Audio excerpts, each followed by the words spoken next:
Inter pass అయిన students కి practical learning and industrial exposure తో 100% ప్లేస్మెంట్ ఇస్తుంది I create degree college. Background లేని వాళ్ళు ఎవరైనా యాక్ట్రెస్ అమ్మాయిలు ఎస్పెషల్ ఇండస్ట్రీకి రావాలంటే definitely they have to go through commitment or casting couch. నేను చాలా సూపర్ఫిషియల్గా టచ్ చేస్తాయి టాపిక్స్, డీప్గా వెళ్తే ఇట్స్ థ్రెట్ ఫర్ మీ. కొంతమంది అమ్మాయిలు వచ్చి మాకు అలాంటివి ఏం జరగలేదు, మేము అందరం వర్క్ చేసుకుంటున్నాం కదా అని చెప్తూ ఉంటారు. ఏది నమ్మాలి? ఫర్ ఎగ్జాంపుల్, ఆకలి ఉంది వాడికి, ఆకలితో దొంగతనం చేశాడు.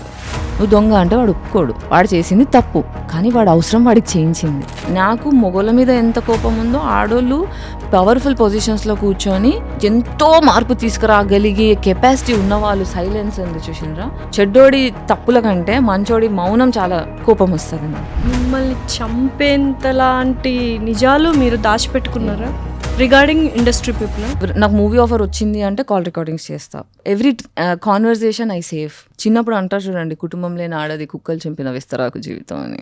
అది నేను లైఫ్గా ఎక్స్పీరియన్స్ చేసి చూసా. సో వచ్చే పొలిటికల్ ఆఫర్స్ సో రిగార్డింగ్ ఒక పార్టీకి సపోర్ట్ చేయాలి, ఒక పార్టీని దుమ్మెత్తిపోయాలి, ఇలానే వచ్చింది. ఎగ్జాక్ట్లీ. బిగ్ బాస్ కేసు వేసినప్పుడు ఒక పార్టీ నుంచి ఆఫర్ వచ్చింది, క్రౌడ్ ఫండింగ్ చేసుకుంటున్నప్పుడు ఒక పార్టీ నుంచి ఆఫర్ వచ్చింది. అడుక్కోవడం ఈజ్ స్టిల్ బెటర్. మీరు మాట్లాడినందుకే ఇన్ని చేంజెస్ వచ్చాయని. నేను మాట్లాడడం వల్లే ఇన్ని చేంజెస్ రాకపోవచ్చు, కానీ నేను మాట్లాడిన దాని వల్ల చాలా చేంజెస్ వచ్చాయి. మా ఇంట్లో నీ మాటకి విలువ లేదు, నీ ఎగ్జిస్టెన్స్కి విలువ లేదు, నువ్వు చచ్చిపో అని నాకు 24 గంటలు మా నాన్న కందిరీగలా వాగేవాడు. చచ్చిపో చచ్చిపో చచ్చిపో, నువ్వు చచ్చిపోతా అంటే చెప్పు, సూసైడ్ నోట్లో రాసేసుకో, నేను చంపేస్తా. అలాంటి దగ్గర నుంచి I love you, you changed my life, you saved me from my suicidal thoughts అని 100 మెసేజెస్ నేను చూస్తే you know what kind of feeling that is. చాలామంది అమ్మాయిల జీవితంలో కాన్ఫిడెన్స్ పోసా నేను. I know. Hello everyone, welcome to I dream. This is anchor Lasya Reddy. So ఈ podcast ప్రతి ఒక్కరు కంపల్సరీ చూడాలి. బోల్డ్ అని కొత్త విషయాలు తెలుస్తాయి. అండ్ ఫస్ట్ ఆఫ్ ఆల్ ఆ గెస్ట్ని చూడగానే తను ఏం చెప్తారులే, ఓ మహా అయితే కాస్టింగ్ కౌచ్ గురించి, ఆ అమ్మాయి ఇట్లా, ఈ అమ్మాయి ఇట్లా, నా లైఫ్లో ఈ ట్రామా ఉంది అని చెప్తుంది, ఇంతే కదా, ఆల్రెడీ మేము చూసేసాం కదా, లేదా ఇంకేదైనా ఇంట్రెస్టింగ్గా కాంట్రవర్సీగా ఉంటుంది చూడాలి అని చూస్తూ ఉంటారు. But this is totally different. And తను స్పిరిచువాలిటీ గురించి అండ్ ఇల్యూమినేటీ గురించి అండ్ అసలు ఇప్పుడు ప్రపంచంలో ఏం జరుగుతుందనే విషయాల గురించి, అంటే అది వింటే ఇంత నాలెడ్జ్ ఉందా తనకి అని అనిపిస్తుంది. And I was so surprised and astonished. తను పేరు చెప్పగానే చూడము, లేకపోతే ఏదైనా కాంట్రవర్సీ ఉంటేనే చూస్తామంటారు. No, you have to watch definitely. And bold అని విషయాలు తెలుసుకున్నాము. డెఫినెట్లీ అందరూ ఇన్నిసార్లు చెప్తున్నానంటే మొత్తం చూడండి, అర్థమైపోతుంది. She none other than actress, spiritual healer అని చెప్తాను ఇప్పుడు నేను. I can give it to her. Gayatri Gupta గారు, let's shoot out some questions and you are going to enjoy really a beautiful conversation till the end. Hi Gayatri Gupta గారు. Hi. ఎలా ఉన్నారు? నేను మస్తున్నా, మీరు ఎట్లున్నారు? Obviously super good. సో ఏంటి అంటే హ్యూమన్స్కి డిఫరెంట్గా ఉంటారు, అంటే ఆలోచనకు తగ్గట్టుగా. ఆర్జీవ్ గారు ఎంతైతే డిఫరెంట్గా ఉంటారో అలా గాయత్రి గారు కూడా చాలా డిఫరెంట్గా ఉంటారు. ఎందుకలా? Why is that? అంటే డిఫరెంట్గా నేను ఫీల్ అవును, అందరూ అంటుంటారు. బట్ ఎందుకంటారా అని బాగా అబ్జర్వ్ చేస్తే నాకు అర్థమైంది ఏంటంటే, ఇప్పుడు ఆ న్యూరో డైవర్జెన్సీ, న్యూరోటిపికల్ అని 2 రకాల మనుషులు ఉంటారు. న్యూరో డైవర్జెన్స్ ఏంటంటే they root from justice and ఎర్త్కి కనెక్షన్ పెట్టుకున్న జాతి అనమాట. అంటే స్కేల్ ఆఫ్ 1 to 100 ఉంటారు. So high functioning autistic person అనమాట నేను. సో ఇప్పుడు ఒక న్యూరో డైవర్జెంట్ ఏంటంటే వాళ్ళు జస్టిస్కి దాటి they can't live their life. Okay. ఏం చేసినా మొరాలిటీ అనేది ఫస్ట్ బేసిక్గా, love and morality are my basic core. సింపుల్గా అపరిచితుల్లో అంతే, ఆయన టైప్ అంతే. మొరాలిటీ, జస్టిస్, ఈ 2 చాలా, లవ్, ఈ చాలా ఇంపార్టెంట్ అనమాట. సో అందరూ ఏంటంటే మొరాలిటీ, జస్టిస్ అనుకుంటూ కూర్చుంటే మా కడుపు నిండుతుందా, మా రోజులు గడుస్తాయా, మేము ఇల్లు కొనుక్కోగలుగుతామా, మా కుటుంబాన్ని సరిగ్గా చూసుకోగలుగుతామా అనే క్వశ్చన్లో నార్మల్ పీపుల్. స్లేవరీ సిస్టమ్, అంటే మన క్యాపిటలిజం అనేది ఒక స్లేవరీ సిస్టమ్, దానికి సరెండర్ అయిపోయి జీవిస్తూ ఉంటారు. అంటే దేనికైనా we have a price to pay in life. Either you sacrifice your soul.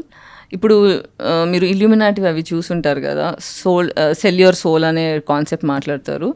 So మనము ప్రాపర్లీ నా సోల్ నేను అమ్మేస్తున్నాను కాంట్రాక్ట్ చెయ్యం, కానీ every person who surrenders to the capitalistic system in a way they have sold their soul. So ఇంత I can't do that. Abundance of knowledge ఎక్కడి నుంచి వచ్చింది? Through your situations and experiences ఏనా? Through empathy and authenticity. Sharp అవ్వాలి, మన instincts sharp అవ్వాలి, మన intuition sharp అవ్వాలి అంటే ట్రూత్లో బతకాలి. ఎంత కష్టమైనా సరే నిజంలో బ్రతికితే యూఆర్ అన్బీటబుల్. జస్టిస్సే ఉండాలి, న్యాయంగానే బతకాలి అంటే ఇప్పుడు ఫర్ ఎగ్జాంపుల్ ఒక కార్ లైసెన్స్ కావాలన్నా, ఒక రిజిస్ట్రేషన్ వెళ్ళి రిజిస్టర్ చేయించుకోవాలన్నా ఎవరో ఒకరికి మనీ ఇచ్చేస్తూ ఉంటారు, లైక్ ఏజెంట్స్కి వాళ్ళకి, బికాస్ తొందరగా పని అయిపోతుంది, పాస్పోర్ట్స్ కానీ అవి కానీ ఇవి కానీ. సో అలాంటివి ఏమి చేయరా మీరు? You go with the direct, ఏ ఉన్నా డ్రైవింగ్ లైసెన్స్ అయినా, పాస్పోర్ట్ అయినా, రిజిస్ట్రేషన్ ఆఫీస్లో వర్క్ ఉన్నా, ఎవ్రీథింగ్ యూ గోస్ డైరెక్ట్లీ, అంతే. దానివల్ల టైం బాగా కిల్ అయిపోతుంది కదా. టైం అనేది ఇట్స్ ఎ సోషల్ కాన్స్ట్రక్ట్ అండి. టైమ్ ఈజ్ ఇల్యూషన్ బేసిక్గా. ఇప్పుడు 9 నెలలు మోస్తేనే మీరు పిల్లల్ని కంటారు. 9 నెలలు నాకు టైం లేదంటే ఇట్ వోంట్ ఉండదు. సన్ పొద్దున వస్తారు, రాత్రి వెళ్ళిపోతారు, నాకు టైం లేదు, నువ్వు నాకు టైం ఇంకా కావాలి, వర్క్ చాలా ఉంది, నువ్వు అప్పుడే 18 అవర్స్ కాగానే నీకు ఒక సైకిల్ కాగా నువ్వు వెళ్ళిపోతా, రాత్రికి వెళ్ళిపోతా అంటే అట్లా కుదరదు, నాకు సన్లైట్ కావాలంటే nature doesn't give a shit. తొందరలో ఉంది మనం. సో గాయత్రి గారు అంటే కొంతమంది చూసే పర్సెప్షన్ వేరుంటుంది. ఆఫ్టర్ నేను మీతో మాట్లాడిన తర్వాత వి షేర్డ్ సో మెనీ థింగ్స్, తర్వాత మీరు ఇంత అంటే ఇంటెలెక్చువలా, ఇంత నాలెడ్జ్ ఉందా అంటే నాకు తెలియని కొన్ని టర్మినాలజీస్ కూడా యూజ్ చేస్తూ దానికి ఎక్స్ప్లెయిన్ చేస్తుంటే ఐ వాజ్ అస్టానిష్డ్ అనమాట. ఇదెందుకు ఈ కాంట్రవర్సీ పార్ట్ ఎందుకు you are expressing to people, why not that thing? So ఇప్పుడు నా పాడ్కాస్ట్లో అనుకోండి, ఐ కెన్ కంట్రోల్ నా ఇమేజ్, నేను కంట్రోల్ చేసుకోగలుగుతా. ఇంటర్వ్యూస్లో ఏమవుతుంది, it's not my projection. Interview ఆ కంపెనీ, ఆ స్టూడియో, ఆ మీడియా హౌస్ వాళ్ళ ప్రొజెక్షన్. సో ఇప్పుడు నేను కాంట్రవర్సీలా ఎందుకు కనిపిస్తున్నాను అంటే వాళ్ళు నన్ను అంతకన్నా ఎక్కువగా చూడలేకపోతున్నారు. టైటిల్స్ అంతకన్నా ఏమంటారు, రెస్పెక్ట్ ఇవ్వట్లేదు. ఒక ఆడదాన్ని ఆన్లైన్లో అంటే ఇప్పుడు సోషల్లీ ఒక ఉమెన్ని how sexy she looks, how beautiful she looks అనేది చూస్తాం, కానీ ఆమె ఇంటెలెక్చువాలిటీని రెస్పెక్ట్ చేసేంత ఎవల్యూషన్ మన మీడియా హౌసెస్కి లేదని నా ఫీల్. సో 7 వసంతాలు మూవీ చూసారా? 7 వసంతాలు లేదు. అందులో లైక్ ఒక డైలాగ్, ఫేమస్ డైలాగ్ ఉంటుంది, నా తెలివిని అందంతో పోల్చకు, అందం వల్ల ఇది వచ్చిందనుకో, నా టాలెంట్ని గుర్తించు, నా స్కిల్ని గుర్తించు, దానివల్ల నన్ను పొగిడితే నేను చాలా హ్యాపీగా ఫీల్ అవుతుంది ఒక అమ్మాయి అన్నట్టుగా. It was a wonderful movie అనమాట. సో ఆ కైండ్ ఆఫ్ థాట్స్ ఎక్కువగా కనిపిస్తున్నాయి. సో ఈ కాంట్రవర్సీలోకి ఎందుకు వెళ్ళాల్సి వచ్చింది అంటే గాయత్రి గారు అసలు ఫిదాలో ఫస్ట్ టైం అందరికీ బాగా పరిచయమైన పర్సన్, ఫుల్ బ్రేక్ త్రూ ఇచ్చింది. సో నెక్స్ట్ ఆ తర్వాత అందులో వాళ్ళ అక్క క్యారెక్టర్, ఫిదా సినిమాలో సాయి పల్లవి గారు అక్క క్యారెక్టర్ చేసిన తను కూడా ఇప్పుడు మంచి మూవీస్ చేస్తున్నారు. మీరు ఎందుకని స్టాప్ అయిపోయారు అంటే మీరు వాయిస్ రైజ్ చేయడం వల్ల స్టాప్ అయిపోయారని అనుకుంటున్నారా, లేదా జస్ట్ ఆపర్చునిటీస్ రాలేదు దానివల్ల స్టాప్ అయ్యారు? So why am I artist, నేను ఒక యాక్టర్. ఓకే, సో ఈ యాక్టర్ని కూడా నేను 2 విధాలుగా చూస్తా. డబ్బుల కోసం నేను యాక్టర్ అయ్యానా, నా సోల్ని నేను ఆర్టిస్ట్గా ఎక్స్ప్రెస్ చేయడానికి నేను ఆర్టిస్ట్ అయ్యానా? ఇప్పుడు ఒక 10 సినిమాలు ఉన్నాయి. ఓకే, ఫిదా తర్వాత నేనైనా శరణ్య అక్క క్యారెక్టర్ చేసిన అమ్మాయి. ఎన్ని సినిమాలు గుర్తున్నాయి మీకు? ఫిదా కాకుండా శరణ్య ఎన్ని సినిమాలు పేర్లు చెప్పండి నాకు. వెబ్ సిరీస్ లేవో కొన్ని, కానీ పేర్లు గుర్తుండవు, మీరు మర్చిపోతారు ఆ సినిమాలు. ఇక్కడ క్వాలిటీ వర్సెస్ క్వాంటిటీ. ఇప్పుడు నేను అవసరమే, నాకు డబ్బులు అవసరమే, we want projects. I'm so happy Saranya is doing great, and తను ఒక వండర్ఫుల్ సోల్ కూడా, అంటే బంగారం శరణ్య. కాకపోతే ఒక girl next door and very sweet heart. అయితే నేను ఎట్లా చూస్తా అంటే ఈ సినిమా చేస్తే నా సోల్ ఎంత సాటిస్ఫై అవుతుంది. ఒక ఆర్టిస్ట్గా how much am I able to enjoy my existence in this. అంటే చేసే ప్రతి project it's an art form. Okay, film making, story telling is an art. But నేను ఒక సొసైటీకి పనికొచ్చే సోషల్లీ రెస్పాన్సిబుల్ ఉన్న సబ్జెక్ట్స్లో మిసోజినీ లేకుండా, నార్సిసిజం లేకుండా, మ్యానిపులేషన్ లేకుండా, సెక్సిజం లేకుండా, క్యాస్టిజం లేకుండా, ఇలాంటివన్నీ, అంటే ఇవన్నీ సోషల్ డ్యూటీస్, మనం ఇవన్నీ చెక్ చేసుకొని సొసైటీ మీద ఒక సినిమా అంటే ఒక సినిమా చూస్తే మిలియన్స్ ఆఫ్ క్రౌడ్ చూస్తారు, ఎంతోమంది ఫాలో అవుతారు. ఇప్పుడు నా హీరో స్టైల్గా ఇలా హెయిర్ కట్ చేసుకున్నాడు కాబట్టి నేను కూడా ఈ hair cut, Allu Arjun hair cut రా, ఇది అబ్బాస్ హెయిర్ కట్ అవుతారు కాబట్టి జాగ్రత్తగా తీయాలి. బాధ్యత, విత్ పవర్ కమ్స్ రెస్పాన్సిబిలిటీ. ఆ రెస్పాన్సిబుల్ ఉన్న సబ్జెక్ట్స్లో బిలాంగ్ అవడం నాకు ఇష్టం. ఓకే, అలా నాకు కనిపించట్లేదు. ఇది చేసి ఏంటి, ఇలాంటి సినిమాలు చేసి వచ్చిన డబ్బుతో నేను తిని ఏం తృప్తిగా పడుకుంటాను. అండ్ ఆల్సో సినిమాలో వర్క్ గ్యాప్, పే గ్యాప్ ఉంది. ఇప్పుడు నాకున్న ఫేమ్, అబ్బాయికి ఉన్న ఫేమ్ సేమ్ ఉంది అనుకోండి, the pay that man gets is different from what I will get. అది ఆబ్వియస్లీ అన్ని చోట్ల ఉంది, అంటే ఎస్పెషలీ మన ఇండస్ట్రీలో. ఇప్పుడు నేను సెక్షువల్ ఎక్స్‌ప్లాయిటేషన్‌ని ఎంటర్‌టైన్ చేస్తే తప్ప నేను I cannot make big money అని ఆ విషయం నాకు క్లియర్‌గా అర్థమైపోయింది. సో ఆరాటపడ్డం మానేసా. అంటే నాకు సినిమా ఇండస్ట్రీ కావాలా, లేకపోతే స్టోరీ టెల్లింగ్ ఆర్ట్ కావాలా, ఆ పాయింట్ ఆలోచించుకున్నాను నేను. బట్ ఇప్పుడు లైక్ నానితార గారు కావచ్చు, సమంత గారు కావచ్చు, సాయి పల్లవి గారు కావచ్చు, దీపికా పడుకుని, వీళ్ళందరూ ఈక్వల్గానే దే ఆర్ లైక్ వాళ్ళ మార్కెట్ ప్రైస్ కూడా చాలా ఈక్వల్గా ఉంది కదా. సో అంత దాకా రావడానికి దే హ్యావ్ టు తక్కువ రెమ్యూనరేషన్ తీసుకుని ఉంటారు ముందు, అక్కడ దాకా రావడానికి వీ హ్యావ్ టు డూ కదా. సో నేను లాస్ట్ 20 years నుంచి తక్కువ రెమ్యూనరేషన్ తీసుకుంటున్నా. ఈ రోజు కూడా తక్కువ రెమ్యూనరేషన్ 20 years నుంచి ఉన్నారా ఇండస్ట్రీలో? ఓ, ఫిదా రాకముందు నుంచి యువర్ దేర్, 2006 నుంచి I have been here. Okay. So at least అంటే ఇప్పుడు మీరు ఇలా నేను ఏమన్నా అంటే తక్కువ రెమ్యూనరేషన్ తీసుకోవడం తప్పు అని నేను అనట్లేదు, ఒక పాయింట్ వరకు okay. But if I have to negotiate, you have a equal caliber, why you are not paying more? See, I'm not ready to negotiate my morality. అదే చెప్తున్నాను నేను. ఇప్పుడు వీళ్ళందరి పేర్లు తీసుకున్నారు. ఇప్పుడు ఎవరి జీవితం అయినా సరే మీరు పర్సనల్గా వాళ్ళతో ట్రావెల్ అయ్యి కళ్ళతో చూస్తే తప్ప I cannot advocate for the choices. But industry అంత ఈజీగా ఎవరిని పవర్ ఇవ్వదు ఆడోళ్ళకి, స్పెషల్లీ ఆడోళ్ళకి. ఎందుకంటే ఈ కైండ్ ఆఫ్ ఫెమినిజం అని అనొచ్చా? అంటే అసలు ఫెమినిజంకి రియల్ మీనింగ్ ఏంటి? ఎందుకంటే చాలామంది మాట్లాడుతున్నారు ఫెమినిజం గురించి. Really want to know from your perception what is feminism? Feminism అనేది బేసిక్గా women voice needs to be heard అనే పాయింట్లో వచ్చింది. నా ఉనికికి గౌరవం కావాలి, నా కష్టానికి గౌరవం కావాలి, నేను చేస్తున్న నా ఎగ్జిస్టెన్స్కి గౌరవం కావాలి, దానికోసం ఫెమినిజం వచ్చింది. బట్ ఫెమినిజం అని మాట్లాడుతున్న ప్రతి ఆడవాళ్ళు ఫెమినిస్టులు కారు. ఎందుకంటే దేవుడి పేరు చెప్పుకొని నార్సిస్టులు వేరేలను ఎలా ఎక్స్ప్లాయిట్ చేస్తారో. సో బేసిక్గా ఏంటంటే ఇవన్నీ ప్లే కార్డ్స్. అంటే ఇప్పుడు నేను ఫెమినిస్ట్ అయినంత మాత్రాన హౌ మోరల్ ఆమె అనేది తెలియాలి.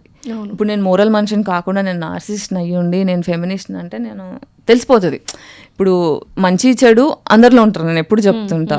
అందరు ఆడవాళ్ళు మంచోళ్ళ, అందరు మగవాళ్ళు చెడ్డోళ్ళు అంటే అలా కాదు. మంచోళ్ళు చెడ్డోళ్ళు అన్నిట్లో ఉన్నారు. బట్ ఎక్కడో అంటే మీరు ఏవైతే క్వాలిటీస్ చెప్తున్నారో సాయి పల్లవి గారు తూచా తప్పకుండా పాటిస్తున్నారని అనిపిస్తుంది నాకు ఒక్కొక్కసారి. ఎందుకంటే లైక్ తను లైక్ చాలా జాగ్రత్తగా ఉంటుంది స్క్రిప్ట్ ఎంచుకోవడంలోనూ, the way she's presenting herself. So మీరు తనని యాక్సెప్ట్ చేశారో ఇలా ఉండాలి హీరోయిన్స్ అందరూ అని? అంటే ఇలా ఉండాలి అనే మాట నేను ఎప్పుడు అనను. Good that what ever she's doing good for her, but that's a privilege. నా చాయిసెస్, నా లిమిట్లు నేను దాటకుండా, నా బౌండరీస్ దాటకుండా, నా మొరాలిటీ దాటకుండా నేను సక్సెస్ఫుల్ అవుతాను అనేది luck and privilege. And she's very lucky in that and very hard work. She's lucky because you never know the struggles behind. So మాట్లాడుతూ ఉంటారా, కాంటాక్ట్లో ఉన్నారా? అసలు లేరు, ముందు ఉండేవాళ్ళ? జస్ట్ ఆ సినిమా వరకు like you never developed any friendship సెట్స్లో కూడా? ఒక శరణ్య, మనీషా ఇద్దరితో ఫ్రెండ్షిప్ డెవలప్ అయింది, ఇంకా శేఖర్ సార్తో ఫ్రెండ్షిప్ డెవలప్ అయింది, అనీష్, ఇంకా రైటింగ్ టీమ్, డైరెక్షన్ టీమ్. నా మోస్ట్లీ ఒకటి అబ్జర్వ్ చేశాను అంటే నాకు యాక్టర్స్ కంటే టెక్నీషియన్స్ ఎక్కువ ఫ్రెండ్స్ అవుతారు. Because you are director also, right? It's not I am, but అది పాయింట్ అదే ఆలోచిస్తాను నేను, యాక్టర్స్తో ఎందుకు ఫ్రెండ్షిప్ చేయలేకపోతున్నాను నేను అని. మేబీ వేవ్ లెంత్ సెట్ అవ్వదేమో, అంతే. It's matter of choices. అంతేనా? కోర్ సోల్ వైబ్ ఎక్కడవుతుందో అక్కడే పోతాను. డెఫినెట్లీ. అంటే చాలామంది అంటే సైకియాట్రిస్టులు, డాక్టర్స్ వీళ్ళందరూ చైల్డ్హుడ్ ట్రామా అనేది చాలా ఇంపాక్ట్ చేస్తుంది మనిషి జీవితాన్ని మార్చడానికి. అదొక వెరీ ఇంపార్టెంట్ చాయిసెస్ అన్నీ. So whatever you are thinking now, whatever you are now, it's all because of childhood trauma. దానివల్ల వచ్చిన ఈ కోపం కానీ, ఈ కైండ్ ఆఫ్ థాట్స్ కానీ అనుకోవచ్చా? అలా అంటే నేను ఇంకా చాలా వైల్డ్గా ఉండేదాన్ని. If I was rooting from trauma all the time, నన్ను తట్టుకోవడం కష్టం. నేను చాలా చాలా చాలా రేషనల్గా ఆలోచిస్తా బేసిక్గా.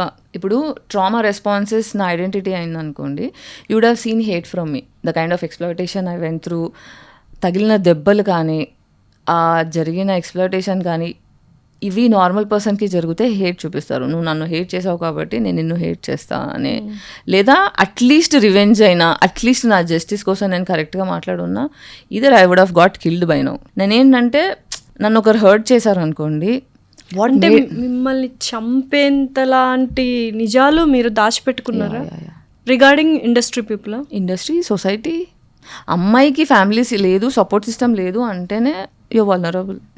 చిన్నప్పుడు అంటారు చూడండి, కుటుంబం లేని ఆడది కుక్కలు చింపిన విస్తరాకు జీవితం అని. అది నేను లైఫ్గా ఎక్స్పీరియన్స్ చేశారు. ఏంటి ఆ కైండ్ ఆఫ్ సిచ్యుయేషన్స్ ఎందుకు వచ్చాయి? అంటే కైండ్ ఆఫ్ అంటే ఇప్పుడు ఇన్సల్ట్స్ అని ఇవన్నీ you face so many things కదా, ఆ సిచ్యుయేషన్స్ ఎందుకు వచ్చాయి? Because you don't have any family అన్నా, లేకపోతే ఒంటరిగా ఉన్నానే ఈ సిచ్యుయేషన్స్ వచ్చాయా, లేకపోతే ఆ సిచ్యుయేషన్స్లోకి నెట్టబడి ఉందా, ఏంటి అసలు? ఇప్పుడు మనకి షాడో వర్క్ అని ఒకటి ఉంటుంది. అంటే మనము సర్వైవల్ మోడ్లో పెట్టి, అంటే నీకు డబ్బులు సంపాదిస్తేనే నీకు విలువ సమాజంలో, నువ్వు స్కూల్లో ఫస్ట్ వస్తేనే నీకు రెస్పెక్ట్ ఇస్తా, నువ్వు డబ్బులు సంపాదిస్తేనే నీకు రెస్పెక్ట్ ఇస్తా, నా ఎక్స్పెక్టేషన్స్ నువ్వు ఫుల్ఫిల్ చేస్తేనే నేను నీకు రెస్పెక్ట్ ఇస్తా అనే సమాజం ఉంది. అందులో ప్రతిసారి ఓకే అమ్మ నాన్నని ఇంప్రెస్ చేయాలి, స్కూల్లో ఫస్ట్ ర్యాంక్ తెచ్చుకోవాలి, ఇక్కడ నుంచి స్టార్ట్ అవుతుంది. ప్రతిసారి యాజ్ అ సోల్ మనం అందరినీ ఇంప్రెస్ చేస్తూ బ్రతకాలి అనేది చిన్నప్పటి నుంచే స్కూల్ నేర్పించేది. నాకు ఎందుకు ఎడ్యుకేషన్ సిస్టమ్ మీద కోపం అంటే, education system trains you to become a slave. అది మన రూట్. ఓకే, స్కూల్లో మొనోటనస్ డ్రెస్లు అందరూ సేమ్ ఉండాలి. నాకు అప్పుడు అడిగితే ఎందుకు అందరూ యూనిఫామ్ వేసుకోవాలంటే ఈక్వాలిటీ అనేది.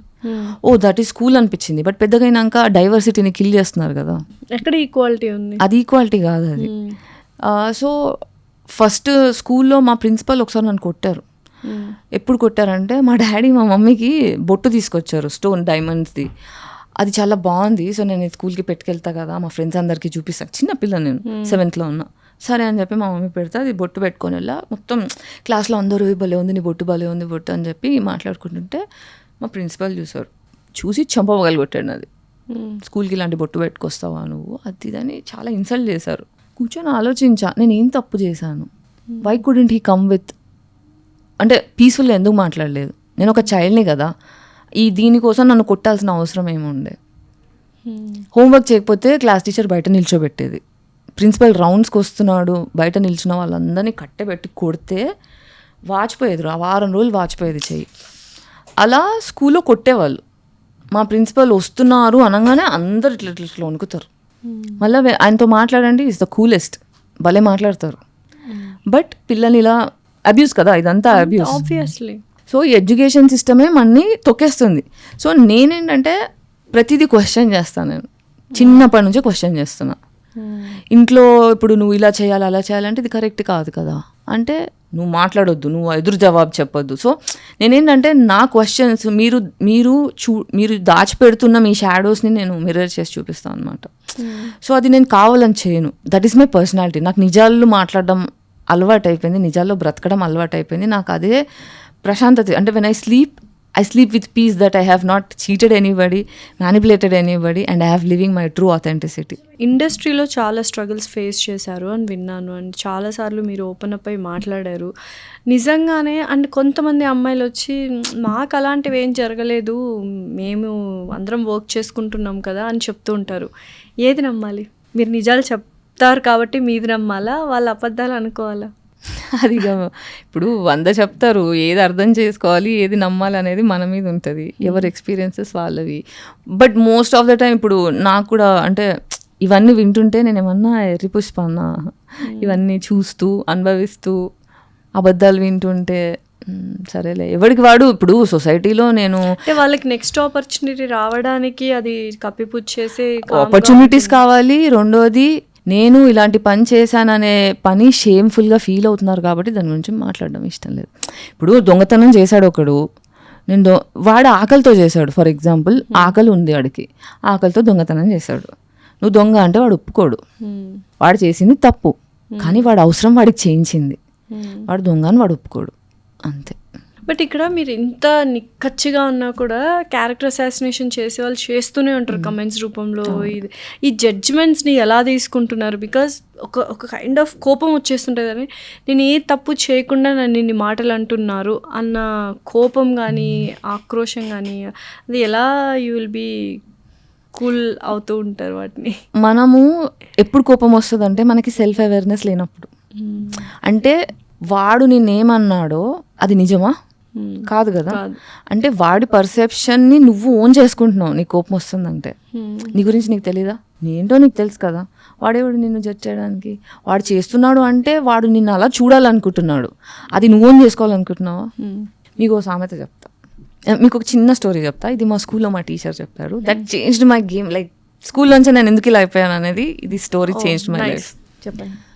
పాతకాలంలో బ్రాహ్మణులు స్పిరిచువాలిటీ మీద ఫోకస్ చేయడానికి sect of Brahmin group they use to sit and అంటే మనం స్పిరిచువాలిటీ యాక్సెస్ చేయాలి అంటే వర్క్ క్యాపిటలిజంలో ఇన్వాల్వ్ కాలేం కాబట్టి భిక్షాటన చేసుకొని ఫుడ్ తినేవాళ్ళు. సో ఎవరైతే దేవుడి ధ్యానంలో ఉంటారో వాళ్ళకి సొసైటీ ఫుడ్ పెట్టాలన్నమాట. సో ఇంటికి వెళ్ళి భవతి భిక్షాన్ దేహి అని అడుక్కొని వాళ్ళు తెచ్చుకున్న ఫుడ్. సో ఇది బేసిక్గా ఏంటంటే గ్రాటిట్యూడ్ మీద నడుస్తుంది స్పిరిచువాలిటీ అనేది. So I have to like humility కావాలి, గ్రాటిట్యూడ్ కావాలి. ఈ రెండింటి మీద ఉన్నప్పుడే మనకి స్పిరిచువాలిటీ తగులుతుంది లైఫ్లో. సో ఎప్పుడైతే బ్రాహ్మణుడు ఒక ఇంటికి వెళ్ళి ఒక ఆవిడని అడుగుతాడు అనమాట, భవతి భిక్షాన్ దేహి అని అనగానే, ఇంత తాటి చెట్టులా పెరిగావు, నీకు పని చేసుకొని తెచ్చుకో, డబ్బులు తిండి తెచ్చుకో, వెళ్ళి ఇక్కడ నుంచి అని నోటికి వచ్చినట్టు చాలా దూషిస్తుంది. దూషిస్తే ఆయన సర్లే అని నవ్వుకుంటూ వెళ్ళిపోతుంటాడు. పక్కన ఒక అతను చూసి, ఏంటండి మీరు నన్ను మాటలు అంటుంటే మీకు కోపం రావట్లేదా, మీరు అలా ఎలా వదిలేస్తారు, మీరు బ్రాహ్మణుడు, మీరు చేసే పనికి ఆమె రెస్పెక్ట్ ఇవ్వాలి, ఆమెకి ఎందుకు అర్థం కావట్లేదు, ఇది దైవ కార్యం చేస్తున్నారు మీరు, ఆ మాత్రం రెస్పెక్ట్ ఇవ్వద్దా అంటే, చూడు బ్రో, నేను మీకు ఒక 2 ఆవులు అమ్మాను, మీరు కొనుక్కోలేదు, ఎవరు అవుతాయి ఆవులు అనేవి అవుతాయి. ఆమె నన్ను దూషించింది, అవి నేను స్వీకరించలేదు, ఎవరు అయ్యాయి, అది ఆమె కర్మ, నాది కాదు. ఆమెకే వెళ్తాయి కర్మ అంతా. ఇట్ విల్ సో ఈ మన ఉద్దేశం ప్యూర్ ఉన్నప్పుడు, మన ఇంటెన్షన్స్ అనేవి క్లియర్ ఉన్నప్పుడు, ఒక మనిషి మనని దూషించినప్పుడు అది వాళ్ళ చెడు కర్మ అవుతుంది. అది నేను ఓన్ చేసుకుంటే నేను డిప్రెషన్లోకి వెళ్తా, రిసెంట్మెంట్లోకి వెళ్తా, కార్టిజాల్ పెరుగుతుంది, ఆరోగ్యం ఖరాబ్ అవుతుంది. అది ఎంతవరకు అవసరం మనకి? సో ఇండస్ట్రీకి రావడానికి కారణాలు ఏమిటి అసలు? ఇండస్ట్రీలో అనుకున్నారా ఎప్పుడైనా చిన్నప్పుడు యాక్ట్రెస్ అవ్వాలి అని థాట్తోనే వచ్చారా, లేకపోతే it just happened by accident? Actress అవ్వాలని ఎప్పుడు అనుకోలేదు. I wanted to be a singer first. ఏదో ఒకటి చేసి అమెరికాకి వెళ్ళిపోయి ఎన్రిక్ ఇగ్లేసియస్ తో పాట చేద్దాం అలా కోరుకున్నాను. ఎవరికి? Enrique Iglesias. Yeah, huge crush, childhood crush. Obviously అందరికీ ఉంటుంది. అప్పుడు ఏమైందంటే పాటలు చేద్దాము అని యూఎస్ ట్రయల్స్లో మా పేరెంట్స్ నన్ను పాస్పోర్ట్ చింపేసేవాళ్ళు, చేసుకొని లేదు. ఎందుకు? యూఎస్ వెళ్ళలేదు, ఏం లేదు, ఇండియాలోనే ఉండాలి అంటే, సరే ఓకే ఫైన్ అని, ఏం చేయగలుగుతా చూద్దామని అలా. అండ్ స్కూల్లో ఉన్నప్పటి నుంచి నాకు విక్స్ యాక్షన్ 500 అని పేరు పెట్టారనమాట మా school friends. Vicks action 500 Gayatri గారి పేరు ఏంటది కొత్తగా? స్కూల్లో ఒకసారి మా సార్ నన్ను ఫుల్ తిట్టాడు. క్లాస్లో జాంపండు తింటున్నా దొరికాను. సార్ పాపం ఏ కోపంలో ఉన్నాడో నా మీద కోపం చూపించేసరికి ఐ వాజ్ అంటే the kind of insult sir did, I'm suppose to cry, but నాకు ఏడుపు రావట్లేదు ఎందుకంటే I don't deserve that and he's showing his anger. ఎవరి మీదో కోపం నా మీద చూస్తున్న విషయం నాకు అర్థమైంది, నా కోపం రావట్లేదు, కానీ నా క్లాస్లో నా పరు అని చెప్పి ఇంకా అట్లా ఫేస్ ఇలా పెట్టుకొని వచ్చి నా సీట్లో కూర్చున్నా. ఇప్పుడు నేను ఏడవకపోతే నా పరువు పోతుంది అని చెప్పి అలా గ్రౌండ్కి స్టేర్ చేస్తూ కళ్ళు ఇలా కన్ను కొట్టకుండా అలా కూర్చుంటే కళ్ళ నుంచి నీళ్ళు వచ్చాయి. నీళ్ళు రంగు అనుకుంటూ ఓవర్ యాక్షన్ చేసిన. ఇవన్నీ మా క్లాస్ బాయ్స్ చూస్తున్నాను. నేను అమ్మా గాయత్రి నువ్వు యాక్టింగ్ చేసినట్టు అనుకుంటూ నవ్వుకుంటూ ఇట్లా పెట్టుకొని ఓవర్ యాక్షన్ చేస్తున్నా. మా సార్ వచ్చి సారీ చెప్పాడు, నేను ఏదో కోపంలో ఉన్న తిట్టానంటే, ఇట్స్ ఓకే సార్ అనుకుంటూ వచ్చి నవ్వుకునేసరికి ఇంకా మా క్లాస్ బాయ్స్ నాకు విక్స్ యాక్షన్ 500 అని పేరు. యాక్షన్ క్వీన్ అనమాట. సో ఇండస్ట్రీకి ఎలా వచ్చారు? అది ఎలా జరిగింది? ఫస్ట్ సాక్షిలో యాంకర్గా స్టార్ట్ చేసా. అంతకుముందు చాలా ఆడిషన్స్ ఇచ్చాను. చాలా మంది యాంకర్ టు యాక్ట్రెస్ అయిపోయారు కదా. ఈవెన్ టెస్టింగ్ ఫేజ్ కదా, మేల్స్ అందరూ ఇక్కడ, తమిళ వాళ్ళు ఇక్కడ, ఎవ్రీవన్. అంటే యాంకర్ నుంచి యాక్టర్గా ఎవరు అవుతారు అంటే, మనకి ఫైనాన్షియల్ సోషల్ సర్కిల్ ప్రివిలేజెస్ లేనప్పుడు మోస్ట్లీ అలా అవుతుంది.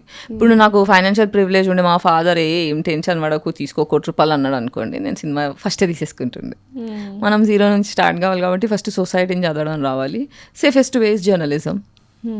సో మొరాలిటీ క్వశ్చన్ చేసే స్కిల్ కూడా నాకు అక్కడి నుంచే వచ్చింది. ఓకే. సో ఎలా ఉన్నింది? ఏ ఛానల్లో వర్క్ చేశారు? First visa TV. ఇప్పుడు ఆ టీవీ అది ఛానల్ కూడా లేదు, బట్ అందరికీ తెలుసు విసా టీవీ. సో విసా టీవీలో ఏంటి ఆడిషన్ ఇచ్చాను, సరే రా అన్నారు. వెళ్ళిన ఫస్ట్ డే మైక్ ఇచ్చేసి స్కూల్లో షో అన్నారు. I'm not trained, I'm not ready, but okay challenge accepted, I'm all over adventure.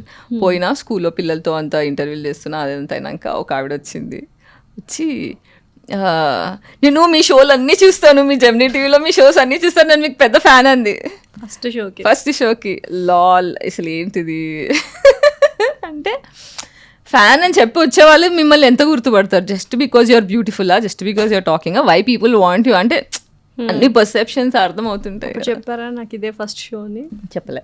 She feels bad అని. ఓకే, అప్పుడు అబద్ధం చెప్పినట్టేగా, మీరు అబద్ధం చెప్పనన్నారుగా. అంటే నేను అబద్ధం చెప్పను అని అనట్లేదు. ఐ డోంట్ కేర్, లైక్ ఇప్పుడు అది చాలా ఇంపార్టెంట్ నాకు, ఆమెకు ప్రూవ్ చేసుకోవాల్సిన అవసరం నాకు లేదు కదా.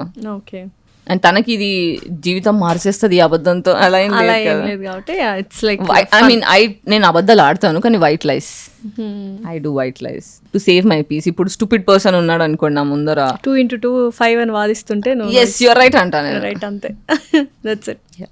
ఓకే, అయితే ఇండస్ట్రీలోకి అదే యాంకర్గా వచ్చారు. నెక్స్ట్ ఈ ఛాన్స్ ఎలా వచ్చింది? ఫిదాలో ఆడిషన్స్ ఇవ్వడం స్టార్ట్ చేసా. బట్ ఫిదాలో ఛాన్స్ ఎలా వచ్చిందంటే Anish Kuruvilla made documentary called confessions of a film maker. That really caught my I. నేను యూట్యూబ్లో ట్రైలర్ చూసిన, హే ఇదేదో నాలాగా ఆలోచించే మనిషి ఉన్నారే అని చెప్పి యూట్యూబ్లో ఫుల్ వీడియో చూద్దామంటే దొరకట్లే. ఓ షెట్ అని చెప్పి యాక్చువల్లీ 2 days వెతికాను, నేను ఎక్కడా దొరకలేదు నాకు అసలు. అబ్బా అనుకొని బాధపడ్డా. బట్ సడన్గా ఫేస్బుక్లో ఇన్వైట్ చూసా, స్క్రీనింగ్ ఆఫ్ ద డాక్యుమెంటరీ అనగానే ఎస్ అని చెప్పి పరిగెత్తుకుంటూ వెళ్ళి చూసా, చాలా నచ్చింది. That is the first time I spoke to Anish Kuruvilla గారు.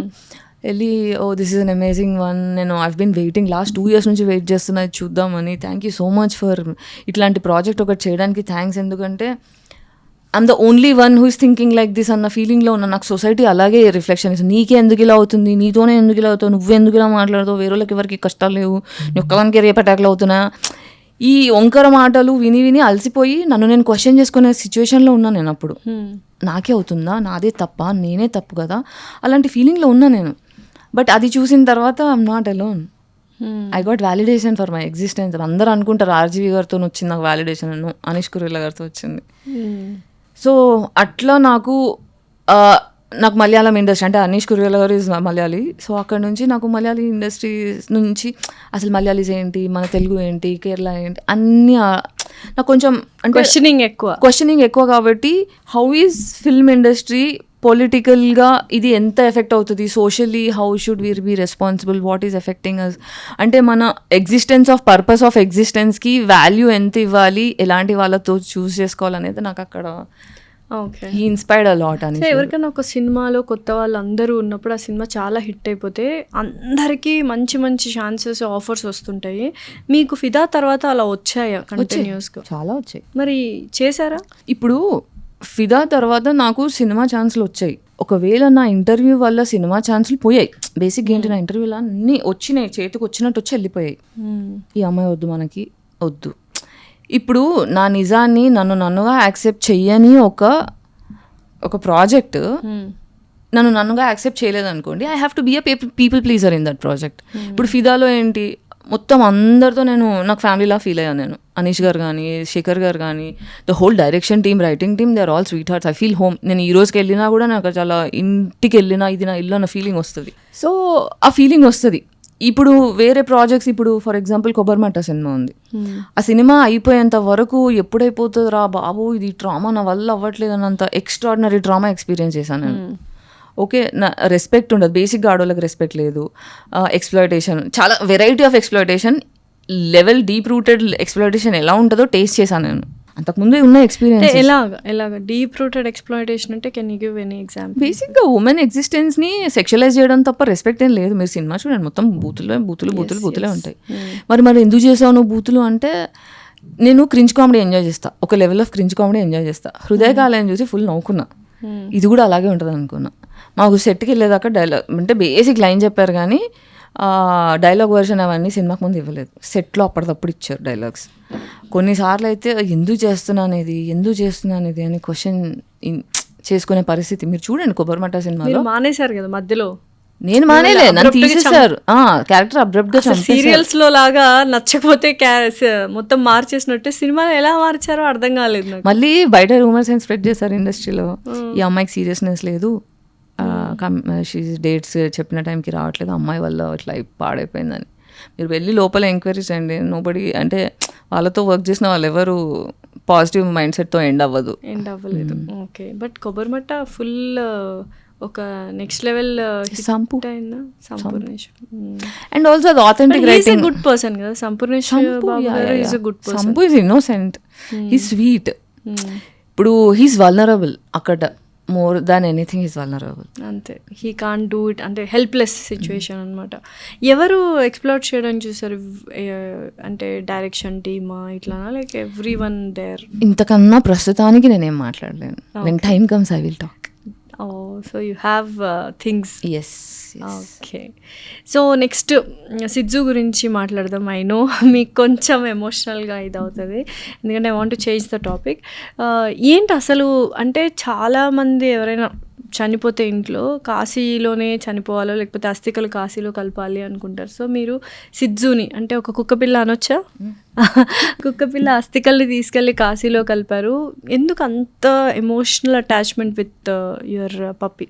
అంటే లైఫ్లో ఇప్పుడు 40 వచ్చి నేను సింగిల్గా అలోన్గా బ్రతుకుతున్నా. ఓకే, ఇంత జీవితంలో నేను వీళ్ళ దగ్గర సేఫ్గా ఉండగలుగుతా అనే ప్రామిస్ మాటలతో కాకుండా చేతల్లో చూసింది నేను నా సిద్ధు దగ్గర.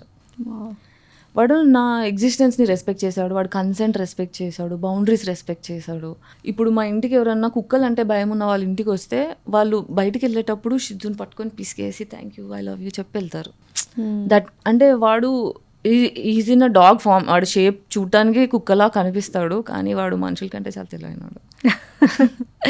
వాడు ఉన్నాడు కాబట్టి నేను అమ్మతనం ఎక్స్పీరియన్స్ చేసా, ఒక మేల్ సేఫ్టీనెస్ ఎక్స్పీరియన్స్ చేసా, నాకు ఒకరు ఉన్నారు అన్న ఫీలింగ్, నేను లోన్లీ లేను అన్న feeling. Sorry, I know it's hurtful, I miss it. ఏమైంది like all of a sudden? అంటే లాస్ట్ 1 year కింద వాడికి, అంటే ఐమ్ ట్రై అర్థం చేసుకోవడానికి ట్రై చేసా. అంటే 1 weekలో క్యాన్సర్ అని చెప్పాడు డాక్టర్, 1 weekలో క్యాన్సర్ అని చెప్పిన 15 daysలో చనిపోయాడు. ఇంత తొందరగా క్యాన్సర్ ఎలా వచ్చింది నాకు అర్థం కాలేదు. But what I realized is 1 year ago వాడికి టిక్ ఫీవర్ వచ్చినుండే. Tick fever became so big deal అయిపోయింది. దాని తర్వాత ఆ టిక్ ఫీవర్ రికవరీ 1 month పట్టింది. ఎవ్రీడే ఇంజెక్షన్స్, సెలైన్స్, చాలా ట్రామటైజ్ అయిపోయాడు. ఇద్దరం ట్రామటైజ్ అయిపోయాడు. సో దాని ఓవర్ మెడికేషన్ వల్ల అయిందని నా ఫీలింగ్. ఓకే, సో ఇప్పుడు ఎలా ఉంది వితౌట్ హిమ్ లైఫ్ ఎలా ఉంది? అంటే it's like feeling lonely, move on definitely. అంటే నా లైఫ్లో నేను ఒకరిని ప్రేమించిన మనిషి చావుతో దూరం అవడం ఇది first time. He's my son, he's my father, he's my mentor, he's my spiritual Guru. So ఇప్పుడు సిద్ధుని చూశారు, లవ్ ఎలా ఉంటుంది, ఒక కంపానియన్ ఉంటే ఎంత బాగుంటుంది, అలాగ ఒక మనిషి రూపంలో ఒక పర్సన్ కావాలి. Because you told it's like 40+. ఒక కంపానియన్షిప్ కావాలి అన్న థాట్ ప్రాసెస్ ఎప్పుడు రాలేదా ఆఫ్టర్ సిద్ధు? లేదు, సిద్ధు వెళ్ళిపోయిన తర్వాత నాకు యాక్చువల్గా సిద్ధు లాంటి మనిషి వస్తే ఓకే. అంటే హీ డజంట్ బాదర్ మీ. అవసరాలకి తప్ప, అంటే ఇప్పుడు బయట 30 వాడికి షిట్ వచ్చింది అనుకో, వాకింగ్ తీసుకెళ్ళని ఫోర్స్ చేస్తాడు. ఆకలి అయితే కూడా జస్ట్ ఇలా చూస్తాడు, వచ్చేదురు కూర్చొని, నేనున్నా కనిపిస్తున్నానా, నీ మూడు ఉంటే పెట్టు లేకపోతే లేదు, బట్ నాకు ఆకలి అవుతుందని చెప్తాడు. కానీ నన్ను ఆరవాడు మొరగడు, ఏం చేయడు. ఓన్లీ ఈవినింగ్ వాక్కి మార్నింగ్ వాక్కి సతాయిస్తాడు, which is good for me also. So నన్ను ఎలివేట్ చేయగలిగే ఎనర్జీ ఉండి, నన్ను పరిగెత్తించగలిగి డిసిప్లిన్లోకి తోసే వాళ్ళు ఉంటే ఐమ్ ఫైన్. లేదు అంటే I have made solitude is so powerful అండి. వన్స్ మీకు సాలిట్యూడ్ ఆ టేస్ట్ చూసారనుకోండి, ఇంకా రిలేషన్షిప్ జోక్లాగా అనిపిస్తాయి. Relationship is luxury. కానీ ఒక మనిషి ఉండాలి లైఫ్ లాంగ్. పిల్లలు మనతో ఉండరు, తల్లిదండ్రులు మనతో ఉండరు, సో ఒక పార్ట్నరే మనతో లైఫ్ లాంగ్ ఉంటారు. ప్రతి మనిషికి ఒక మనిషి తోడు అని అంటూ ఉంటారు కదా, అదే గ్యారంటీ ఉందా అంటున్నా. ఇప్పుడు మనము ఎప్పుడైతే మన సమాజము నీకు ఎంత వస్తుంది, నువ్వు ఎంత అందంగా ఉన్నావు, ఈ బేసిస్ మీద అయినప్పుడు మనకి తోడు అవన్నీ మాట్లాడకూడదు. నువ్వు కమర్షియల్ ఎలిమెంట్స్ పెట్టి తోడు గురించి బూత్ అయిపోతుంది. సో అయితే మీరు ఎప్పుడు ప్రేమించలేదా ఎవరిని? బికాజ్ ఏజ్, టీనేజ్ కానీ కాలేజ్ టైంలో కానీ బ్రేకప్స్ ఉన్నాయి నాకు. End of the day what kind of love or you having in life? ఒకరు 2 రకాలని చెప్పే మనుషులు, గివర్స్, టేకర్స్. టేకర్స్ ఎప్పుడూ అడుగుతూ ఉంటారు కావాలి, వాళ్ళకి ఎంత ఇచ్చినా సరిపోదు. They still want. వాళ్ళకి గివింగ్ రాదు. గివింగ్ అంటే తెలియదు, ఎందుకంటే వాళ్ళకి ఓన్లీ తీసుకోవడం తెలుసు. సో ఎప్పుడైతే టేకర్స్కి ఏంటంటే నువ్వు ఇవ్వలేదనుకో, they will start hating you. అదే గివర్స్ అనుకోండి అన్కండిషనల్గా ఇస్తూ ఉంటారు, వాళ్ళకి అడగడం రాదు. బట్ ఏదో ఒక రోజు గ్లాస్ ఆఫ్ వాటర్లో ఎంటీ అయిపోతాయి, అందుకే బ్రేకప్స్ అయిపోతాయి. సో గివర్స్ ఎప్పుడు గివర్స్ని డేట్ చేయాలంట నేను.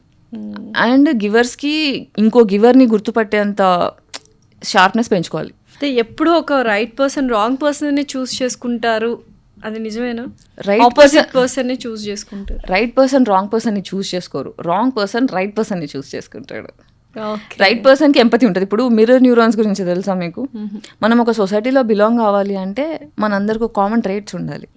అందరం బట్టలు వేసుకుంటున్నాం, అందరం తెలుగు మాట్లాడుతున్నాం, అందరం తెలంగాణ ఫుడ్ తింటున్నాం, ఇలా ఒక కామన్ ట్రేట్స్ ఉండాలి. If I want be friends with you, hey you think like me, hey నువ్వు నేను ఆలోచించేది ఒకటే సిమిలర్ కదా అనే ఒక వైబ్ కావాలి. సో ఈ చెడ్డోళ్ళు ఏం చేస్తారంటే మంచోళ్ళు వాళ్ళకి మెంటలీ ఫుడ్, అంటే నా ఈగో నా ఇన్సెక్యూరిటీని సాటిస్ఫై చేయాలంటే నా పక్కన మంచోడు ఉండాలి, ఆ మంచోడితో నేను రిలేషన్షిప్లో ఉన్నాను అనుకోండి నేను మంచిదాన్ని. ఓకే, సో అట్లా చెడ్డోళ్ళు మంచోళ్ళని పట్టుకుంటారు. అండ్ చెడ్డోళ్ళు ఏం ఇప్పుడు పచ్చకామర్లు ఉన్నోడికి లోకమంతా పచ్చగా అంటాము, మిర్రర్ న్యూరాన్స్, ఈ కాన్సెప్ట్ రెండు మీరు చేస్తే మంచోడు ఎప్పుడు నేను మంచోడిని కాబట్టి ప్రపంచం అంతా మంచిది అనుకుంటాడు. చెడ్డోడు ఎప్పుడు ఏం ఆలోచిస్తాడు, నేను చెడ్డోని కాబట్టి ప్రపంచం అంతా చెడ్డదే, అందరూ మ్యానిపులేట్ చేస్తూ బ్రతుకుతారు, we have to be nice to each other కాబట్టి ఎవ్రీబడి ఈజ్ యాక్టింగ్ అనుకుంటాడు. సో అట్లేంటి చెడ్డోడు మంచోడులా యాక్టింగ్ చేస్తాడు, మంచోడు కాబట్టి వీడు మంచోడు యాక్టింగ్ పట్టించుకోడు, చెడ్డోడు యాక్టింగ్ పట్టించుకోడు, వీడు అలాగే మంచోడు అని ఎరిపు అవుతూ ఉంటాడు. బట్ బ్రేకింగ్ పాయింట్ వస్తుంది, అంటే ఒకసారి 2 సార్లు 3 సార్లు ఒక పాయింట్ తర్వాత బ్రేకింగ్ అయిన తర్వాత ఎంపత్ విల్ బికమ్ డార్క్ ఎంపత్. అప్పుడు చెడ్డోడు కూడా తట్టుకోలేడు వాడిని. ఒక్కసారి ఎప్పుడైతే మంచోడు ఎంపవర్ అవుతాడు కదా అప్పుడు గేమ్ మారుతుంది. సో బ్రేకప్స్ రీజన్స్ ఏముంటాయి? ఇప్పుడు ఎన్నో బ్రేకప్స్ చూస్తున్నాము, మీకు కూడా చాలా బ్రేకప్స్ అయ్యి అంటున్నారు. రీజన్స్ ఏముండొచ్చు? ఇట్స్ ఈగో క్లాషెస్, లేకపోతే ఎక్స్పెక్టేషన్స్. ఇప్పుడు ప్రేమ అనేది సింపుల్ లా మీద నడుస్తుంది, అన్కండిషనల్. నేను మిమ్మల్ని దగ్గర నుంచి ఏం ఎక్స్పెక్ట్ చేయకుండా ఎప్పుడైతే మీకు అన్కండిషనల్గా ప్రేమ ఇచ్చానో ఈరోజు కాకపోతే రేపు నాకు అన్కండిషనల్గా వస్తుంది. నీ ఎక్స్పెక్టేషన్స్ ప్రకారం నేను బ్రతకాలి, నా ఎక్స్పెక్టేషన్స్ ప్రకారం నువ్వు ఫుల్ఫిల్ చేయాలని నేను మొండి కూర్చున్నాను అనుకోండి, బ్రేకప్ అవుతుంది. It will lead to breakup definitely. So only givers will find true love. So ఇప్పుడు ఎవరు వద్దా లైఫ్లో ఒక మంచోడు మీ లైఫ్లోకి వచ్చి? వద్దని నేను అనట్లేదు, ఐఎమ్ నాట్ లేకున్నా బ్రతకగలుగుతా. I'm happy either way. Okay. If I'm having, I'm happy. If I don't have, I'm still happy. So current projects ఏం చేస్తున్నారు మీరు? నా స్టోరీ ఎగ్జిక్యూట్ చేసే పనిలో ఉన్నా. It's all mess. అంటే షిజు చనిపోయిండు, ఆ 1 month అలా అయిపోయింది, హాస్పిటల్స్ తిరిగి దాని తర్వాత కాశీ వెళ్ళొచ్చా. I wanted to do my ritual with him. తర్వాత అది మాట్లాడి మనం ఎటో వెళ్ళాం. అసలు కాశీలోనే ఎందుకు సిజ్జు అస్థికలు కలపాలనిపించింది? అంటే కాశీలో మోక్షం వస్తుంది అంటారు కదా, ఈ ఎర్త్ నుంచి ఇది లాస్ట్ జన్మ నాకు వాడికి, ఇంకొద్దు ఈ మనుషులు వద్దు, ఈ క్యాపిటలిజం వద్దు, ఈ చెత్త మనుషుల మధ్యలో బ్రతకాలని లేదు. అంటే స్పిరిచువాలిటీ అర్థమైన తర్వాత ఈ భూమి నుంచి అంటే మోక్షం కావాలంటే డిటాచ్మెంట్ కావాలి, ఈ ఎర్త్ నుంచి డిటాచ్మెంట్ కావాలి. So I gave up on, అంటే వాడికి కూడా డిటాచ్మెంట్ మీద పూజలు చేసుకున్నా. అక్కడ గంగలో కలిపేసి ఐ టోల్డ్ శివ, గంగా వాడిని కేర్ తీసుకోండి, I'm not there with him అని ఇంకొచ్చేసిన. మళ్ళీ మా యూఎస్ నుంచి చెల్లి వచ్చింది, ఇప్పుడు 1 month అని ఉంది, సో తనతో స్పెండ్ చేసా. ఇప్పుడు మళ్ళీ I have to resume. So family affections ఎలా ఉన్నాయి ఏంటి? All okay so far? చిన్న చెల్లి అంతే. ఎందుకు అందరితో డిటాచ్ అయిపోయారు ఫ్యామిలీ మెంబర్స్ బ్లడ్ రిలేషన్తో? ఎందుకంటే ఎంత గొడవ పడినా మళ్ళీ మన బ్లడ్ రిలేషన్ మళ్ళీ కలిసిపోతాము అన్న థాట్ ప్రాసెస్ చాలా ఇంకా చచ్చిపోలేదు కదా, చచ్చిపోయే ముందు అవుతుందేమో తెలియదు నాకు. ప్రస్తుతానికి చిన్న చెల్లి చాలా అనిపిస్తుంది. బట్ చిన్న చెల్లి అందరితో కలిసి ఉంటుంది, తను అందరూ కావాలి అని ఆరాటపడుతుంది. నాకు ఏమో నేను డిటాచ్మెంట్లోకి వచ్చేసా కదా, నాకు ఫరక్ పడదు ఇంకేమి. నువ్వు నాతో మంచి, ఇప్పుడు మా చిన్న చెల్లి అయినా సరే నన్ను ఒక మనిషిగా రెస్పెక్ట్ ఇస్తే నేను నీకు రెస్పెక్ట్ ఇస్తా అనే పద్ధతిలోనే ఉన్నా. కానీ షీ స్వీట్ కాబట్టి I'm sweet to her. I don't have expectations. నేను అన్కండిషనల్ లవ్ ఎప్పుడు ఇవ్వగలుగుతా అంటే డిటాచ్మెంట్లోనే ఇవ్వగలుగుతా. ఓకే, అటాచ్మెంట్ పెట్టుకుంటే కండిషన్స్ వచ్చేస్తాయి. మీరు ఎప్పుడైనా అన్నీ వదిలేసి వెళ్ళిపోవాలి హిమాలయాస్కి అంటే అన్నీ వదిలేయాలంటే హిమాలయాస్లోకి వెళ్ళిపోవాలా? హిమాలయస్ అని కదా, అదొక వే అని చెప్తారు కదా. సో ఈ ఏమంటారు వర్క్ ఇదంతా వదిలేసి I want to be spiritual, I want to go any ఆశ్రమం అలా అనిపించిందా? స్పిరిచువల్ అంటే అన్నీ వదిలేయడం ఒకటే కాదు, వార్ కూడా స్పిరిచువల్లే, ధర్మయుద్ధం కూడా స్పిరిచువల్లే. I want to participate in the war. మీతో పాటు ధర్మయుద్ధంలో ఎంతమంది వస్తున్నారు? ఇప్పటికి ఎంతమంది చేయూతనిచ్చారు? గత 10 సంవత్సరాలుగా నేను చేస్తుంది ధర్మయుద్ధమే. ధర్మయుద్ధమే. ఎంతమంది హెల్పింగ్ హ్యాండ్స్ ఉన్నాయి మీకు? నేను ఉన్నాను అని అబ్బాయి అయినా అమ్మాయి అయినా? మాకు ఎవరు లేరు. ఒక్కరే, అది ఇట్ ఈస్ ఇంపాసిబుల్ కదా. ఈ సిస్టమ్ని మార్చాలంటే ఒక్కరితో అవ్వదు కదా. ఇప్పుడు డామినో ఎఫెక్ట్ తెలుసా మీకు? ఒక్కటి మూవ్ చేస్తే అన్నీ మూవ్ అవుతాయి. 10 years నుంచి నేను మాట్లాడుతున్న దానికి ఎఫెక్ట్ ఏం లేదనుకుంటున్నారా మీరు? మీరు మాట్లాడినందుకే ఇన్ని చేంజెస్ వచ్చాయి. నేను మాట్లాడడం వల్లే ఇన్ని చేంజెస్ రాకపోవచ్చు, కానీ నేను మాట్లాడిన దాని వల్ల చాలా చేంజెస్ వచ్చాయి. వచ్చుండొచ్చు. ఏమొచ్చాయని మీరు అనుకుంటున్నారు? మీటు ఇప్పుడు నాకు 10 questions ఉన్నాయి. ఇప్పుడు ఫర్ ఎగ్జాంపుల్ నేను చెప్పాను అనీష్ కురివిల్లా గారిది వీడియో చూసాక నాకు వ్యాలిడేషన్ దొరికింది. నాది ఐ డ్రీమ్లోనే నా ఫస్ట్ ఇంటర్వ్యూ అయింది ఫిదా తర్వాత. ఆ ఇంటర్వ్యూ వరకు కూడా నేను ఎప్పుడు ఇంట్యూజన్ మొరాలిటీ అని కొట్టుకునే మనిషిని. నేను ఒక్కదానే తేడాగా ఉన్నా, నాకే అన్నీ జరుగుతున్నాయి, నేనే తప్పు అని అందరూ నా మీద ప్రొజెక్ట్ చేస్తున్నారు. అది నిజమని నమ్మా, కానీ నేను మారలేనుగా. This is my identity. నేను ఎందుకు గాయత్రి అయ్యాను అంటే నేను ఇలా ఉన్నా. ఇప్పుడు మీరు ఉన్నారు, మీతో మాట్లాడిన తర్వాత నేను మీ గురించి ఫీల్ ఎమోషన్ని తీసుకెళ్తాను ఇంటికి. మీ మొహం గుర్తుపెట్టుకోను, how did you make me feel అనేది తీసుకెళ్తాను. సో ఆ feeling is important for me. నేను మారలేను. This is how I am. So interview changed a lot for me. అంటే అది పాజిటివ్గా అయిందా నెగిటివ్గా? నాకు స్పిరిచువల్ ఎవల్యూషన్ అయింది ఆ ఇంటర్వ్యూ. ఇప్పుడు జనాలు ఏమనుకుంటున్నారు, నేను ఫేమస్ అయినానా, నేను ఒక సెలబ్రిటీనా? It's not my need. నేను తప్ప, నేను కరెక్టా, నాకు అది కావాలి. నేను మోరల్గా ఉన్నానా లేదా, నేను తప్పు చేస్తున్నానా లేదా, నా అద్దంలో నేను చూసుకున్నప్పుడు నేను రిగ్రెట్ అవ్వట్లేదా, అంతే నాకు ఫరక్ పడేది. సో ఐ డ్రీమ్ ఇంటర్వ్యూ అయిన తర్వాత ఎంతమంది అమ్మాయిలు నాకు, ఇప్పుడు మీరు చూస్తే ఓవర్ నైట్ వైరల్ అయిపోయా. అవును. పెద్ద నేనేమి పిఆర్ కోసం కోట్లు ఖర్చు పెట్టుకోలేదు. ఆ సినిమా ప్రమోషన్ కాదు, నిజం చెప్పారు. నా మనసులో ఉన్న మాటలు చెప్పా. అంటే మా ఇంట్లో నీ మాటకి విలువ లేదు, నీ ఎగ్జిస్టెన్స్కి విలువ లేదు, నువ్వు చచ్చిపో అని నాకు 24 గంటలు మా నాన్న కందిరిగలా వాగేవాడు. చచ్చిపో చచ్చిపో చచ్చిపో, నువ్వు చచ్చిపోతా అంటే చెప్పు, సూసైడ్ నోట్లో రాసేసుకో, నేను చంపేస్తా, ఇలా మాట్లాడిన ఫ్యామిలీలో. So I was very suicidal as a child. అలాంటి దగ్గర నుంచి I love you, you changed my life, you saved me from my suicidal thoughts అని 100 మెసేజెస్ నేను చూస్తే, you know what kind of feeling that is. చాలు నాకు, I'm heard, I'm seen, and it is changing lot of girls out there. చాలామంది అమ్మాయిల జీవితంలో confidence పోసా నేను. I know. And నా వల్ల ఎఫెక్ట్ అయిన వాళ్ళకి షవర్ అయ్యాయి అనమాట. అప్పుడే కాదండి, 10 years నుంచి నేను ఈ రోజు వరకు చూస్తూనే ఉన్నా. I know what I'm doing. నాకు తెలియలేదు అనుకో, అది వేరే విషయం. నా రిపిల్ ఎఫెక్ట్ ఏంటో నాకు తెలుసు. డెఫినెట్లీ. సో మీలాంటి వాళ్ళు ఇంకా ఒక 10 మంది బయటకు వచ్చి మాట్లాడితే మేబీ ఇండస్ట్రీలో ఆ పర్సంటేజ్ తగ్గొచ్చేమో. తగ్గినా బెటరే కదా, ఒక అమ్మాయి సేవ్ అయినా కూడా. ఇప్పుడు మన జనరేషన్లో, మిలీనియల్ జనరేషన్లో నేను ఒక్కదాన్నే మాట్లాడుతున్నా, లిటిల్గా ఒకదాన్నే. ఇప్పుడు జెన్జీలో చూసారా ఎంతమంది అమ్మాయిలు మాట్లాడుతున్నారు, ఇన్స్టాగ్రామ్ నిండా కూర్చొని కాల్అవుట్ చేస్తున్నారు. సినిమాల్లో పెద్ద లాంటి సినిమా డైరెక్టర్ కూర్చొని సారీ చెప్పేదాకా. ఇదే నేను ఇంతకు ముందు మాట్లాడుంటే నా నోరు నొక్కేసేవారు, అవునా? If my voice is single, I'm suppressed. But if there are 100 people talking about it, తగ్గాల్సిందే. ఆ రిపిల్ ఎఫెక్ట్కి నేను కాంట్రిబ్యూట్ చేయలేదంటారా? డెఫినెట్లీ. మేబీ మీరు ఇచ్చిన ధైర్యం కొంత గొప్ప ఉంటుంది. అబ్సల్యూట్లీ. సో ఏం థ్రెట్స్ రాలేదా మీరు అలా ఎందుకు రాలేదు? Rape threats, death threats, rape attacks కూడా జరిగాయి. చెప్పారు దాని గురించి. అంటే హౌ ఆడిషన్కి ఆడిషన్స్ వెళ్ళడం వేరు, మాట్లాడడం వల్ల రేప్ అటాక్ జరిగినవి కూడా ఉన్నాయి. ఓకే.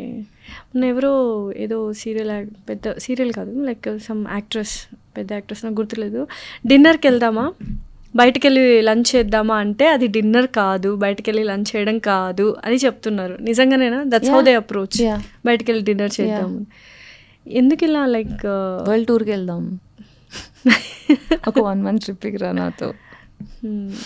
ఇంకా నడుస్తున్నాయి ఇలాంటివన్నీ. What is this? అంటే చాలా మంది అమ్మాయిలు ఇచ్చేవాళ్ళు ఉన్నారు కాబట్టి అబ్బాయిలు అలా అడుగుతున్నారు మమ్మల్ని. అమ్మాయిలు చాలా మంది అంటుంటారు కదా, మాకెవరు అడగలేదు, మమ్మల్ని ఎవరు అడగలేదు, మేము బాగానే ఉన్నామే, అలా అడిగిన అబద్ధాలు వాళ్ళు చేస్తున్నారు. అలా మాట్లాడే వాళ్ళు పక్కా చేస్తున్నారు. అలా ఎలా చెప్తారు? అలా ఎందుకంటే బికాజ్ నేను చేయట్లేదు అనుకోండి, వాట్ ఐ విల్ డూ. నేను నిజంగా ఇలాంటివి నేను ఎక్స్పీరియన్స్ చేయలేదు.